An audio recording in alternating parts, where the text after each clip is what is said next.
పిల్లల కొరకు బైబిల్ బహుమతులు. దేవుడు ప్రతి వస్తువును సృష్టించినప్పుడు మనలను ఎవరు చేశారు? బైబిల్ గ్రంథము దేవుని యొక్క వాక్యము మానవజాతి ఎలా ప్రారంభము అయినది చెబుతుంది.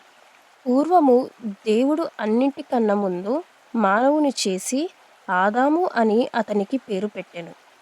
దేవుడు భూమి నుంచి మట్టిని తీసి ఆదామును చేసెను. దేవుడు ఆదాములోనికి జీవాత్మను ఊదినప్పుడు అతడు జీవించెను. అతడు ఏదోను అని పిలువబడే అందమైన వనమున కనుగొనెను. దేవుడు ఆదామును చెయ్యకముందు అతడు అందమైన ప్రపంచాన్ని చేసి అద్భుతమైన వస్తువుతో నింపెను.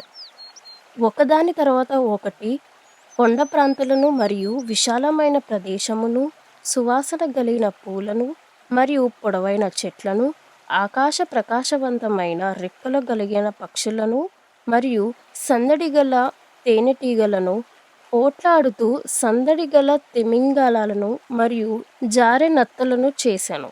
నిజానికి దేవుడు ప్రతిదానిని చేశాడు గనుక ప్రతిదీ ఉండెను. ఆదియందు ప్రారంభానికి ముందు దేవుడు దేనిని సృష్టించక మునుపు దేవుడు తప్ప మరేమియూ అక్కడ లేకుండెను. ప్రజలు కాని, స్థలములు కాని, వస్తువులు కాని మరేమియూ లేకుండెను. వెలుగైనను చీకటైనను లేకుండెను. ఎత్తు పలములు లేకుండెను. నిన్న రేపు అను దినములు లేకుండెను. ఆది అంతము లేని దేవుడు ఒక్కడే అక్కడ ఉండెను. అప్పుడు దేవుడు యోచించెను, ఆదియందు దేవుడు భూమి ఆకాశములను సృజించెను. మరియు భూమి నిరాకారముగాను శూన్యముగాను ఉండెను. చీకటి అగాధ జలముల పైన కమ్మియుండెను. అప్పుడు దేవుడు పలికెను, అక్కడ వెలుగు కలుగునుగాక. మరియు అక్కడ వెలుగు కలిగెను. దేవుడు వెలుగును పగలనియు చీకటికి రాత్రి అనియు పేరు పెట్టెను. అస్తమయమును ఉదయమును కలుగు ఒక దినమాయెను. రెండవ దినమున దేవుడు సముద్ర జలములను, మహాసముద్ర జలములను మరియు నదులను పరలోకము క్రింద క్రమపరిచెను. మూడవ దినమున దేవుడు పలికెను, ఆరిన నేల కనబడునుగాక అని అలాగున జరిగించెను. దేవుడు గడ్డిని మరియు పూలను, పొదలను మరియు చెట్లను కలుగునుగాక అని ఆజ్ఞాపించెను. మరియు అవి కలిగెను.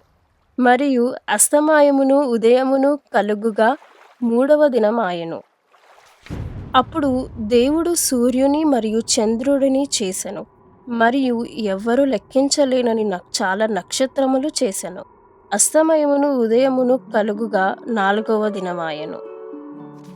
అటు తర్వాత దేవుని యొక్క జాబితాలో సముద్ర పానులు మరియు చేపలు మరియు పక్షులు ఉన్నాయి. ఐదవ దినమున ఆయన కొమ్ములు గల సొర చేపలను మరియు చిన్న చిన్న రంగుల చేపలను, పొడవైన కాలు కలిగిన పక్షుని మరియు కొద్దిగా చురుకుదనముతో ఉండు పక్షులను చేసెను. భూమి మీద ఉన్న నీరును నింపుటకు ప్రతి రకమైన చేపను ఆయన చేసెను మరియు ప్రతి రకమైన పక్షిని ఆయన చేసెను. ఇవన్నీ భూమి మీద మరియు సముద్రము మీద ఆకాశము క్రింద సంతోషించుటకు ఈయన చేసెను. మరియు అస్తమయమున ఉదయమున కలుగగా ఐదవ దినము ఆయను. అటు తర్వాత దేవుడు మళ్ళీ పలికెను. ఆయన చెప్పెను, భూమి మీద బ్రతుకు జంతువులు పుట్టునుగాక అని. అన్ని రకాలైన జంతువులు మరియు క్రిములు మరియు ప్రాకు జంతువులు కలుగునుగాక అని ఆజ్ఞాపించెను. అక్కడ భూమిని వణికించగల ఏనుగులు మరియు తీరిక లేకుండా ఉండే ఉభయచరములను కంటే కోతులను మరియు వికృతమైన మొసలను, ఒళ్ళు జలజరించే పురుగులను మరియు మొండి చింపాంజీలను, జిరాఫీల గుంపులను మరియు ఉల్లాసంగా ములిగే పిల్లలను, అన్ని రకాల జంతువులను ఆ రోజున దేవుడు చేసెను. మరియు అస్తమయమున ఉదయమున కలగగా ఆరవ దినమాయెను. దేవుడు ఆరవ దినమున మరికొన్ని వాటిని చేసెను. అవి చాలా ప్రత్యేకమైనవి. ఇప్పుడు సమస్తము మనిషి కొరకు సిద్ధమాయెను. పొలములో ఇప్పుడు ఆహారము ఉన్నది. జంతువులు అతనికి సేవ చేయుటకు కలవు. మరియు దేవుడు పలికెను, మన స్వరూపమందు మనుష్యుని చేసి ఈ లోకమునకు నాయకునిగా చేసేదము అనుకొని దేవుడు మనిషిని ఈయన స్వరూపమందు సృష్టించెను. దేవుడు ఆదాముతో చెప్పెను, ఈ తోటలో నీకిష్టమైన దానిని తినవచ్చును, కానీ మంచి చెడులు తెలివినిచ్చు చెట్టు యొక్క ఫలమును తినవద్దు అని అనెను. నీవు ఆ చెట్టు యొక్క ఫలము తినిన ఎడల ఖచ్చితముగా మరణించెదవు.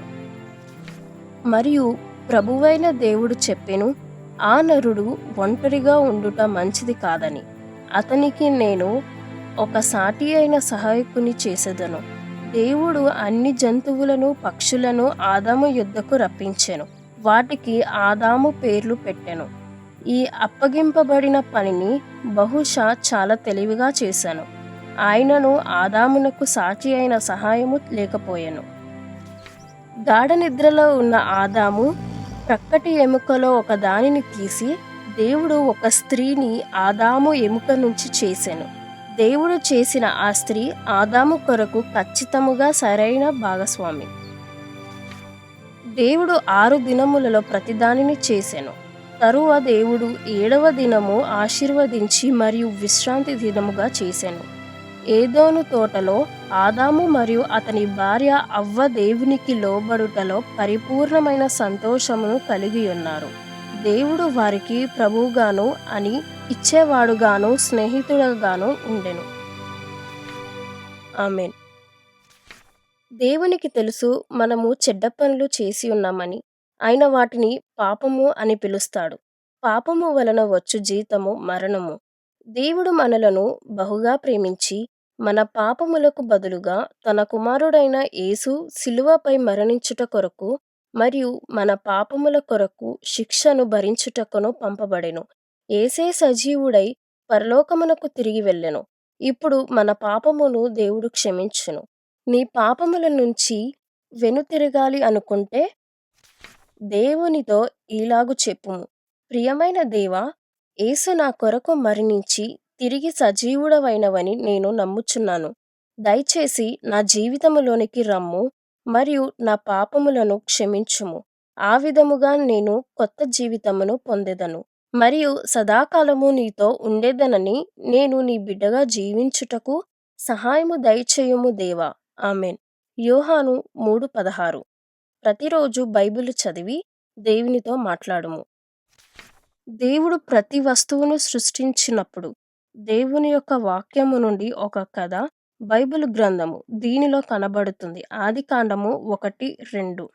మీ యొక్క పద ప్రవేశము కాంతిని ఇస్తుంది. కీర్తనలు 119, 130. వ్రాసిన వారు ఎడ్వర్డ్ హ్యూత్.